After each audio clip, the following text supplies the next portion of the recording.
نماز کا اپنے وقت پر پڑھنا۔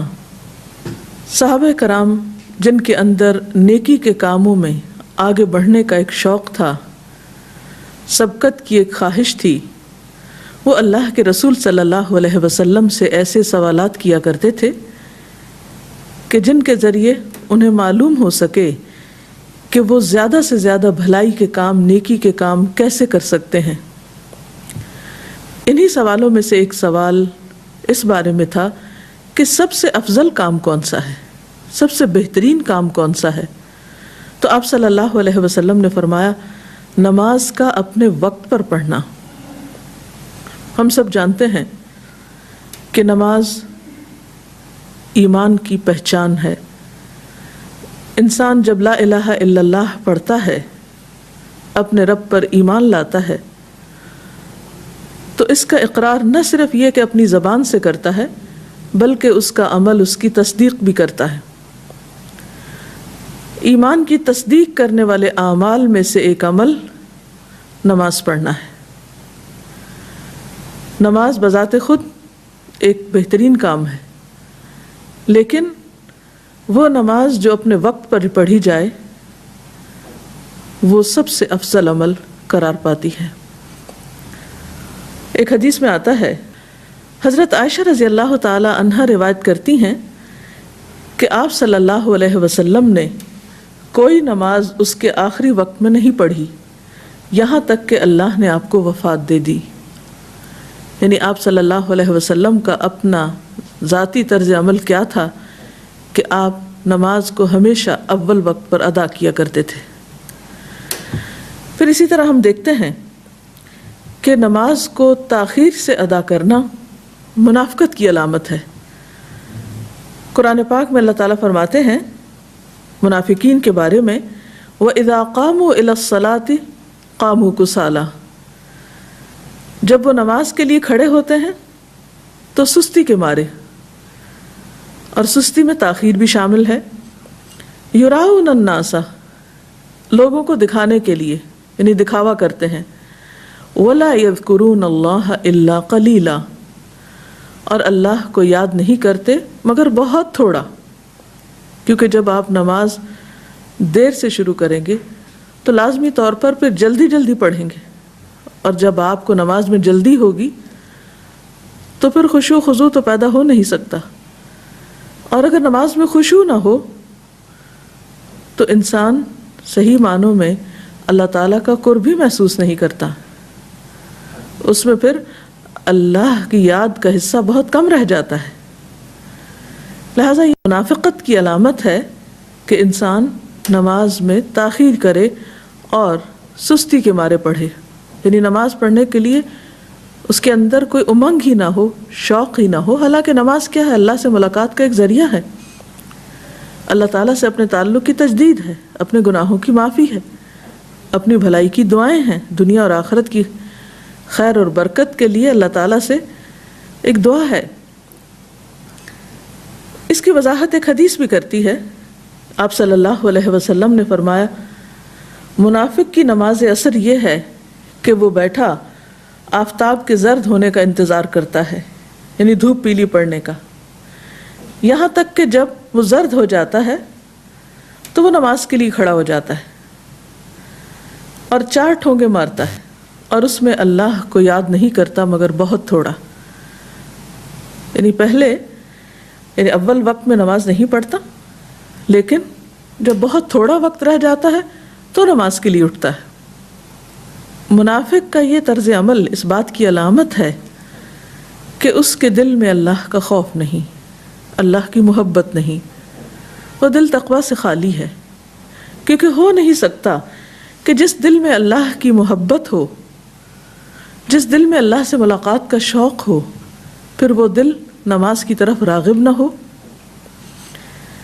پھر اسی طرح حضرت عبداللہ بن مسعود رضی اللہ تعالی عنہ سے روایت ہے کہ رسول اللہ صلی اللہ علیہ وسلم ایک روز اپنے صحابہ کے پاس سے گزرے تو پوچھا، کیا تم جانتے ہو تمہارے رب نے کیا کہا ہے؟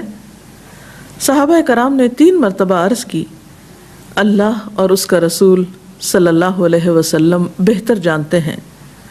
آپ نے فرمایا، اللہ تعالیٰ کہتا ہے میری عزت اور جلال کی قسم جو شخص وقت پر نماز ادا کرے گا میں اسے جنت میں داخل کروں گا، اور جس نے وقت پر نماز ادا نہ کی اسے چاہوں گا تو اپنی رحمت سے معاف کر دوں گا اور چاہوں گا تو عذاب دوں گا۔ تو اس سے پتہ چلتا ہے کہ انسان کی بخشش کا دار و مدار بھی اس پر ہے کہ انسان اپنے فرائض کی ادائیگی میں کتنا کانشیس ہے یا اس کا کتنا لحاظ اور پاس رکھتا ہے۔ اب دیکھیے کہ ہمارے تمام اعمال ہمارے شخصیت کے آئینہ دار ہوتے ہیں، اسی لیے ہم دیکھتے ہیں کہ آپ صلی اللہ علیہ وسلم نے ایک اور حدیث میں فرمایا عن ابی سعید الخدری ان رسول اللہ صلی اللہ علیہ وسلم رأى فی اصحابہ تأخرا فقال لهم تقدموا فأتموا بی ولیأتم بکم من بعدکم لا یزال قوم یتأخرون حتی یؤخرهم اللہ، رواہ مسلم۔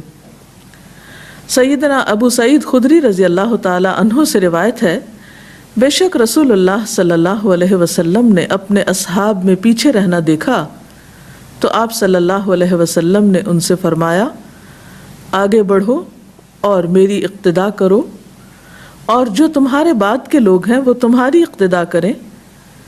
کچھ لوگ برابر پیچھے ہٹتے رہتے ہیں یہاں تک کہ اللہ تعالیٰ ان کو پیچھے ہی کر دیتا ہے۔ تو اس حدیث سے بھی ہمیں یہ پتہ چلتا ہے کہ اگر کوئی انسان کسی عمل میں سستی کرتا ہے تو وہ سستی اگر ایک سے زیادہ مرتبہ ہوتی ہے تو انسان کی عادت بننے لگتی ہے، اور پھر آہستہ آہستہ انسان نیکی کے کام میں پیچھے ہٹتے ہٹتے پیچھے ہی رہ جاتا ہے۔ رسول اللہ صلی اللہ علیہ وسلم چونکہ صحابہ کرام کا تزکیہ کرتے، آپ کو کتاب و حکمت کی تعلیم دیتے تھے، اس لیے آپ صلی اللہ علیہ وسلم اپنے ساتھیوں میں کوئی بھی ایسی چیز دیکھنا پسند نہ فرماتے کہ جو ان کی شان میں کمی کرنے والی ہو۔ لہذا جس موقع پر جہاں کوئی بھی کمی آپ پاتے فوراً اس کی اصلاح فرماتے۔ یہاں پر بھی ہم دیکھتے ہیں کہ آپ صلی اللہ علیہ وسلم نماز میں لوگوں کا جائزہ لیتے کہ کون وقت پر پہنچا ہے، کون دیر سے آیا ہے، کون اگلی صف میں کھڑا ہے، اور اس بارے میں بھی احادیث ملتی ہیں کہ اگلی صف میں کھڑے ہونے والوں کا اجر و ثواب زیادہ ہے بنسبت ان کے جو بعد میں آئیں اور پچھلی صفوں میں ہوں۔ تو آپ صلی اللہ علیہ وسلم محض تعلیم ہی نہیں دیا کرتے تھے بلکہ اپنے صحابہ کرام کے طرز عمل کو بغور دیکھا بھی کرتے تھے، اور اس میں آپ نے کچھ محسوس کیا کہ کچھ لوگ روزانہ ہی تاخیر سے آ رہے ہیں، تو اس پر آپ نے کسی کا نام لے کر نہیں فرمایا بلکہ ایک عمومی انداز میں آپ نے نصیحت فرمائی، جو آپ کا ایک خاص طریقہ تھا کہ جب بھی کچھ افراد کے اندر کوئی غلطی دیکھتے تو اس کا ذکر عمومی انداز میں کرتے تاکہ وہ لوگ بھی سمجھ جائیں جن کی غلطی ہے اور وہ بھی سمجھ جائیں جن کی غلطی نہیں، لیکن آئندہ کے لیے وہ اس چیز کو اپنے سے دور ہی رکھیں۔ بہرحال جب آپ نے یہ ملاحظہ فرمایا کہ کچھ لوگ تاخیر کرتے ہیں اور نماز میں پچھلی صفوں میں کھڑے ہوتے ہیں، تو آپ صلی اللہ علیہ وسلم نے اس موقع پہ فرمایا کہ ایسے لوگ جو پیچھے رہتے ہیں اللہ ان کو پھر پیچھے ہی کر دے گا۔ یہاں پیچھے کرنے سے مراد کیا ہے کہ پھر ان کے اجر و ثواب میں کمی ہوگی، پھر وہ اس بلند مقام تک نہ پہنچ سکیں گے۔ اور ایسا کہنے کا مقصد دراصل یہ تھا کہ لوگوں کے اندر آگے بڑھنے کا شوق پیدا ہو، جیسا کہ ہم قرآن پاک میں بھی دیکھتے ہیں اللہ تعالیٰ فرماتے ہیں فاستبقوا الخیرات، نیکی کے کاموں میں بھلائیوں میں سبقت کرو، آگے بڑھو، دوڑ لگاؤ، ففروا الی اللہ، اللہ کی طرف دوڑو۔ یعنی انسان ہمیشہ زندگی میں کچھ چیزوں کی طرف دوڑتا ہے اور کچھ چیزوں سے بے نیازی برتتا ہے۔ تو دین اسلام میں خیر اور بھلائی کی طرف بڑھنے کی طرف لوگوں کو ہمیشہ راغب کیا گیا اور برائیوں سے رکنے کے لیے کہا گیا۔ تو فاستبقوا الخیرات میں ہم دیکھتے ہیں کہ جو لوگ دین اسلام میں سبقت لے گئے اور نیکی کے کاموں میں ہمیشہ آگے رہے، ان کے لیے آخرت میں بھی بلند درجوں کا وعدہ ہے۔ اللہ تعالیٰ فرماتے ہیں فالسابقون السابقون اولئک المقربون، کہ سبقت کرنے والے تو پھر سبقت کرنے والے ہیں، یہی مقرب لوگ ہیں، یعنی قیامت کے دن اللہ تعالیٰ کے قریب ہوں گے. اور جس کو اللہ سبحانہ و تعالیٰ اللہ رب العزت کی قربت نصیب ہو تو اس کے لیے اس سے بڑا آنر کا، عزت کا مقام اور کیا ہو سکتا ہے. لیکن یہ مقام انہی خوش نصیب لوگوں کو ملے گا جو دنیا میں نیکی کے کاموں میں جلدی کرنے والے اور آگے بڑھنے والے ہوں گے. اسے بعض اوقات دیکھنے میں یہ بھی آیا ہے کہ جب کوئی اچھا کام کرنا ہوتا ہے تو انسان قدرتی طور پر اس کے بہت سے پہلوؤں کو دیکھتا ہے کہ اس میں مجھے کیا فائدہ ہوگا، میں کر سکتا ہوں یا نہیں. بعض اوقات شیطان بھی انسان کے دل میں وسوسہ ڈالتا ہے کہ دیکھو تم شاید یہ تمہاری ہمت سے بڑھ کر ہو یا تم ایسا نہیں کر سکتے. تو بہرحال جو فرائض ہیں وہ تو فرائض ہیں، ان میں تو ہمیں سوچنے کی ضرورت نہیں ہے. لیکن کچھ کام ایسے بھی ہو سکتے ہیں جو نفل کے درجے میں ہوں اور انسان کے لیے ان کو کرنے کی پابندی نہ ہو، تو بھی انسان یہ نہ دیکھے کہ اور کوئی کر رہا ہے یا نہیں کر رہا، یا کتنے لوگ باقی رہ گئے کرنے والے. جس شخص کے سامنے نیکی کا جو موقع آئے وہ اس کو اویل کرے، اس سے فائدہ اٹھائے اور سبقت کرے اور آگے بڑھ جائے. کیونکہ انسان کو نہیں معلوم کہ وہ کتنے دن کے لیے اس دنیا میں ہے اور کتنا موقع اس کے پاس باقی ہے نیکی کے کام کرنے کا. اور اگر کسی کو ایک لمبی عمر بھی ملتی ہے تو آپ دیکھیے کہ بچپن کی زندگی ویسے ہی شعور کی زندگی نہیں ہوتی، اس میں انسان کچھ بہت زیادہ کام نہیں کر سکتا. بڑھاپے میں انسان کا شوق کتنا بھی زیادہ ہو لیکن عموماً جسم ساتھ نہیں دیتا، جسمانی صلاحیتیں کم ہو جاتی ہیں، اور جوانی کا وقت ویسے ہی مختصر ہو جاتا ہے. تو ایسے میں انسان کو جب بھی نیکی کا موقع ملے اور اس کے پاس اس کام کے کرنے کی استطاعت ہو تو فوراً آگے بڑھ جانا چاہیے. اللہ تعالیٰ کا وعدہ ہے کہ جو شخص میری طرف ایک بالشت آئے گا میں اس کی طرف ایک ہاتھ بڑھوں گا، جو چل کر میری طرف آئے گا میں دوڑ کر اس کی طرف آؤں گا. اللہ کی رحمت محسنین کے بہت قریب ہے، ان رحمت اللہ قریب من المحسنین. لیکن یہ اسی وقت ہو سکتا ہے کہ جب ہم صرف فرائض ہی کے ادا کرنے والے نہ ہوں، یا یہ کہ صرف خانہ پوری کرنے والے ہوں، نہیں، نیکی کے کاموں میں دوڑنے والے، سبقت کرنے والے اور آگے بڑھنے والے ہوں. تو پھر اللہ تعالیٰ کی رحمت بھی اسی طرح انسان کے لیے آگے بڑھے گی. اسی طرح ایک اور روایت میں آتا ہے، ایک مرتبہ رسول اللہ صلی اللہ علیہ وسلم ایک مجلس میں تھے تو 3 لوگ آپ کے پاس آئے. ایک نے مجلس کے اگلے حصے میں جگہ پائی، وہ وہاں بیٹھ گیا، دوسرا پیچھے بیٹھ گیا اور تیسرا منہ پھیر کر چلا گیا. تو آپ صلی اللہ علیہ وسلم نے فرمایا کہ کیا میں تمہیں ان تینوں کے بارے میں نہ بتاؤں کہ اللہ کے ہاں ان کا کیا مقام ہے. ایک نے تو اللہ کے پاس ٹھکانہ لیا تو اللہ نے اس کو جگہ دی، یعنی جو آگے بڑھا وہ اللہ کی رحمت میں آ گیا. دوسرے نے شرم کی تو اللہ تعالیٰ نے بھی اس سے شرم کی، یعنی جو پیچھے بیٹھ گیا وہ ایک طرح سے پیچھے رہ گیا. تیسرے نے منہ پھیرا تو اللہ تعالیٰ نے بھی اس سے منہ پھیر لیا. یعنی اللہ تعالیٰ کا معاملہ بندے کے ساتھ ویسا ہی ہوتا ہے جیسے بندے کا گمان ہوتا ہے یا پھر جیسا بندے کا رویہ ہوتا ہے. لہٰذا ہم جانتے ہیں کہ عمر کا وقفہ اور عمر کی مہلت بہت کم ہے، لہٰذا نیکی کے جو بھی مواقع ہمارے سامنے آئیں ان سے بھرپور فائدہ اٹھانا چاہیے. ایک اور روایت میں آتا ہے، حضرت ابو ہریرہ سے روایت ہے، رسول اللہ صلی اللہ علیہ وسلم نے فرمایا 7 چیزوں سے پہلے نیک اعمال میں جلدی کرو. کیا تمہیں ایسے فقر کا انتظار ہے جو بھلا دینے والا ہے، یا ایسی تونگری کا جو تمہیں حد سے زیادہ تجاوز کر دینے والا بنانے والی ہے، یا ایسی بیماری کا جو بگاڑ دینے والی ہے، یا ایسے بڑھاپے کا جو عقل اور ہوش کو زائل کر دینے والا ہے، یا ایسی موت کا جو نہایت تیزی سے اپنا کام تمام کر دینے والی ہے، یا دجال کا جو ہر اس غائب برائی سے بدتر ہے جس کا انتظار کیا جائے، یا قیامت کا، بس قیامت تو نہایت ہولناک اور نہایت تلخ تر ہے. یعنی انسان کو کل کا پتہ نہیں، کل کی خبر نہیں کہ اس کے پاس کتنا وقت باقی ہے. لہذا جو مہلت آج ملی ہوئی ہے اس سے زیادہ فائدہ اٹھایا جائے اور نیکیوں میں سبقت کی جائے، کیونکہ نیک لوگ جو نیکی میں آگے ہوں گے وہ قیامت کے دن بھی آگے آگے ہوں گے، اللہ تعالیٰ کے مقرب ہوں گے. اور اللہ تعالیٰ کی طرف سے ہم سب کے لیے ایک پیغام بھی ہے، سارعوا الی مغفرۃ من ربکم وجنۃ عرضها السماوات والارض اعدت للمتقین. جلدی کرو، دوڑو مغفرت کی طرف، بخشش کی طرف، اور اس جنت کی طرف جس کی وسعت آسمان و زمین کے برابر ہے، جو متقی لوگوں کے لیے تیار کی گئی ہے. تو اس سلسلے میں اگر کوئی چیز آپ کے ذہن میں ہو تو آپ پوچھ سکتے ہیں. رسول اللہ صلی اللہ علیہ وسلم کی اس بات سے معلوم ہوتا ہے کہ نماز کی اہمیت کتنی ہے، جیسا کہ کسی نے کہا ہے کہ فرسٹ تھنگ فرسٹ.